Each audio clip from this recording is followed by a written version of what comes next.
Olá, meus amigos, tudo bem? Bem-vindos a mais um Mapeando Resumos. Hoje, continuamos a nossa série de resumos de revisão tratando do direito processual civil. O assunto do dia é o negócio jurídico processual. Vamos falar das suas espécies, dos negócios típicos, da cláusula geral, do calendário procedimental e do objeto dos negócios. Se você já estudou essa matéria e quer relembrar ou revisar, vem comigo que vamos passar pelos pontos principais. Então, começando pelas suas espécies, quais são as espécies mais comuns do negócio jurídico processual? O negócio jurídico pode ser unilateral, ou seja, a vontade de uma das partes é relevante. O negócio jurídico pode ser bilateral, em que há o acordo de vontade das partes, como tem a previsão lá no artigo 190 do CPC. E o negócio jurídico pode ser também plurilateral, em que o acordo das partes mais a vontade do juiz forma o negócio, como a calendarização, o calendário procedimental do artigo 191 do CPC. Então, essas são as três espécies mais comuns do negócio jurídico processual: unilateral, bilateral e plurilateral. Os negócios podem ser típicos, ou seja, aqueles negócios que já estão previstos no CPC. Eles podem ser típicos ou obedecer à cláusula geral. Os típicos em que há a previsão típica e na cláusula geral em que eles são feitos de acordo com o artigo 190 do CPC. Os típicos a gente tem vários exemplos no Código de Processo Civil. Por exemplo, a cláusula de eleição de foro, a escolha do mediador ou conciliador, a suspensão do processo por convenção das partes, a convenção de arbitragem, o saneamento consensual no processo. Então, esses são exemplos de negócios jurídicos processuais típicos previstos no CPC. Se o negócio jurídico foi feito pelas partes e não está previsto tipicamente, não está especificamente previsto no CPC, a gente diz que ele obedeceu à cláusula geral do artigo 190. Para a justiça comum ou para os juizados especiais, vale para os dois. O artigo 190 do CPC é uma cláusula geral que trata do negócio jurídico processual. Vale a pena ler esse artigo, que ele é muito importante. E sobre o calendário processual? O calendário procedimental, na verdade, é aquele que está previsto no artigo 191 do CPC, como a gente falou. Ele serve para agendar aqueles procedimentos, para estipular prazos específicos em um procedimento, em um processo. Ele dispensa a intimação para os atos que já estão agendados. Então, isso aqui é o mais importante da calendarização. O que sempre cai nas provas é isso. Se ocorreu a calendarização procedimental, se as partes e o juiz já combinaram o calendário para aquele processo, as partes não precisam ser intimadas para os atos que já estão agendados. Por quê? Porque os atos já estão agendados. Então, elas sabem quando vai acontecer. O momento para a formação desse calendário é qualquer um, e precisa da presença do juiz. Tem que estar na presença do juiz, exceto na audiência de conciliação e mediação. Na audiência de conciliação e mediação, não há a presença do juiz. E, mesmo assim, o objetivo da audiência de conciliação e mediação não é esse, não é formar um calendário, é a conciliação ou a mediação. A modificação do calendário é possível? É possível sim, de forma excepcional e desde que esteja justificado. O motivo da modificação do calendário, daquilo que já foi combinado no calendário, pode ser excepcionalmente modificado se for um motivo justificado. Vamos lembrar também que o calendário procedimental ele não torna o prazo judicial próprio. Como assim? Os prazos judiciais eles são impróprios. O que quer dizer falar que os prazos judiciais são impróprios? Quer dizer que se o juiz não obedecer o prazo judicial, o prazo para ele proferir uma sentença, para ele proferir uma decisão interlocutória, por exemplo, esse ato não preclui. Não é porque ele excedeu o prazo para a sentença que ele não vai mais poder proferir aquela sentença. Ele vai ter que proferir aquela sentença mesmo tendo excedido o prazo. As consequências serão outras. Não é porque excedeu o prazo que aquele ato preclui. Então é isso isso que quer dizer os prazos judiciais são impróprios.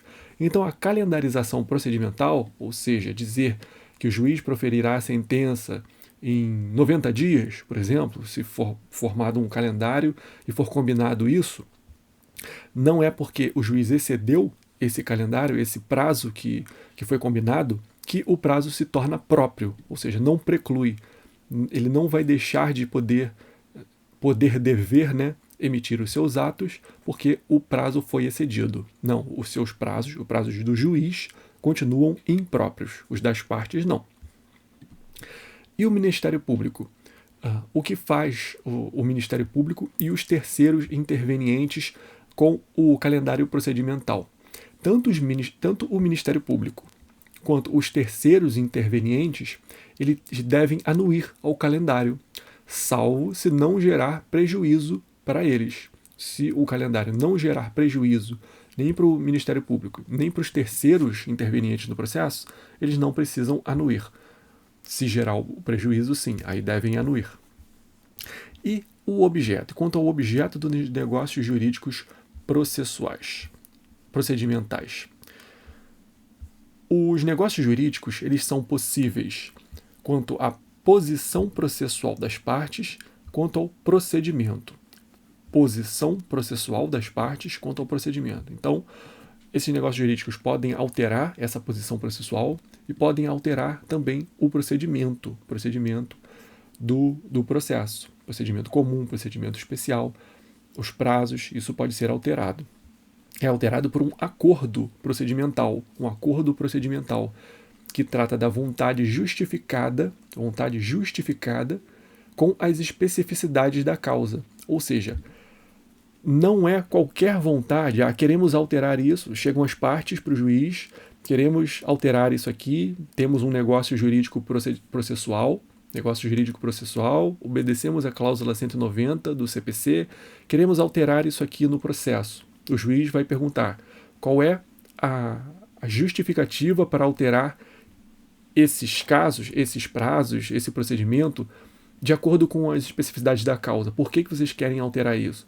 Se não houver uma justificativa, o juiz pode anular aquele negócio jurídico processual. Então tem que estar justificada com as especificidades da causa. Tem que ter a ver com aquela causa. A causa é muito complexa, nós não vamos conseguir trazer as provas no processo. Então nós alargamos os prazos para trazer as provas.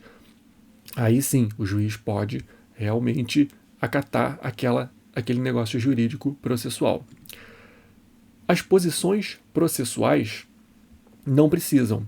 O acordo procedimental precisa, mas as posições processuais não precisam de justificativa obrigatória. O que a gente falou aqui da vontade justificada é para o acordo procedimental, ou seja, para mudar o procedimento do processo. Mas as posições processuais aí não precisa da justificativa. Não se pode proibir o exercício de posição jurídica do juiz. Vamos lembrar disso. Não se pode proibir o exercício de posição jurídica do juiz. Por exemplo, a proibição do juiz produzir prova de ofício. As partes não podem fazer isso. Aqui há uma divergência doutrinária, mas prevalece essa posição. Quanto ao momento. Qual é o momento em que pode ocorrer um negócio jurídico processual? Ele pode ocorrer antes ou depois do processo. Antes ou depois do processo iniciar. E não depende de homologação judicial.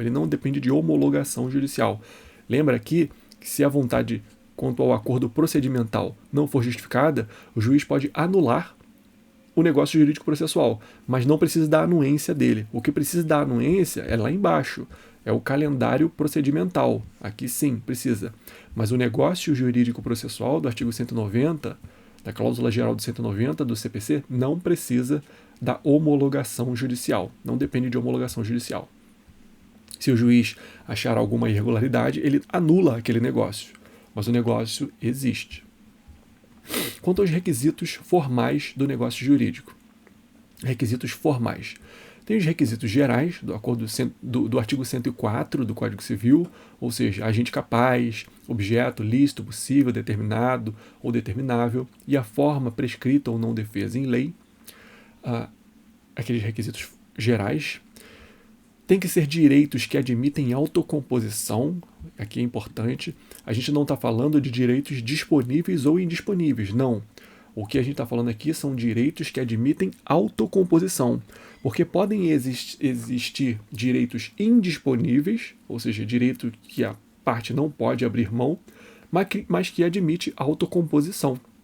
Então, um dos requisitos formais são direitos que admitem autocomposição. Dizer que para ser um negócio jurídico processual necessita que o direito seja disponível está tecnicamente incorreto. O negócio será nulo em que ocasiões? Se afetar vulnerabilidade da parte, se a parte for vulnerável, se houver vícios sociais, se houver prejuízo para alguma das partes. Então vamos lembrar dessas hipóteses de nulidade do negócio jurídico. Se ele também não houver as cláusulas gerais, que a gente falou lá em cima, se ele não respeitar os requisitos específicos do 190 do Código de Processo Civil, também será um negócio nulo. Mas vamos observar aquele princípio de que não há invalidade do ato sem prejuízo. O pas de nullité sans griffe, né?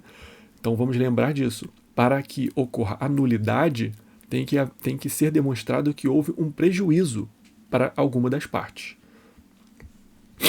E no contrato de adesão? No contrato de adesão é possível um negócio jurídico processual? É possível sim, desde que não haja abusividade.